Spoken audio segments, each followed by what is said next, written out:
Bonjour à tous et bienvenue mes amis. On le voit souvent, hein, pour beaucoup, la France serait donc devenue pédolane, nous dit-on. Eh bien, avec cette histoire qui refait surface et pas un peu, ça semblerait quand même de temps en temps être le cas, puisque selon donc Monsieur Olivier Agredano, qui est le neveu de Gérard Louvain, le producteur que tout le monde connaît, qui était quelqu'un qui est encore en partie d'ailleurs quelqu'un de très puissant dans le milieu artistique, selon donc M. Olivier Agredano, celui-ci, Gérard Louvain, donc, l'aurait tout simplement offert, il emploie ce terme, offert à son mari, Daniel Moine.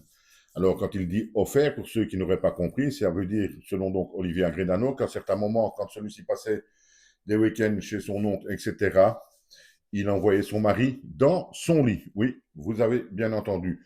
Pour y faire ce que vous imaginez, bien entendu.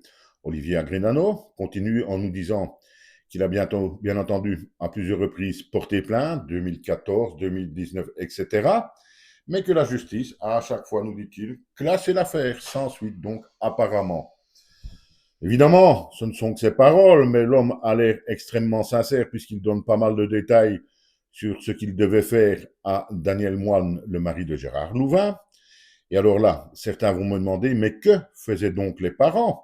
Ne se sont-ils jamais rendus compte de rien du tout, etc. Eh bien donc, selon Olivier Agredano, ceux-ci étaient plus que complaisants, étaient même en partie d'accord, et surtout, dit-il également, Gérard Louvain leur donnait de l'argent.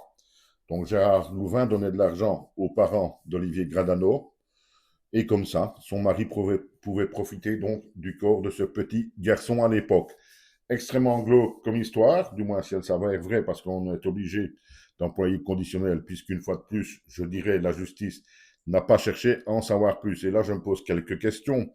Il est quand même étonnant que cet Olivier Gradano nous sortirait pas mal de détails. Je ne peux pas vous les donner ici parce que sinon la vidéo va être censurée, c'est trop cru. Donne pas mal de détails, explique certaines choses avec précision, etc. Et que la justice ne fait même pas une grosse mise en examen ou une enquête sévère sur Gérard Louvain. Et on en revient à la question que tout le monde se pose. Est-ce qu'à partir d'un certain moment et d'un certain niveau de pouvoir ou d'influence, comme l'avait Gérard Louvain dans le milieu artistique, est-ce que quelque part, on n'est pas un petit peu intouchable en France? C'est une question que je me pose. En tout cas, Olivier Granano persiste, signe et affirme que Gérard Louvain l'a bel et bien offert à son mari, et ce, pendant de très nombreuses années.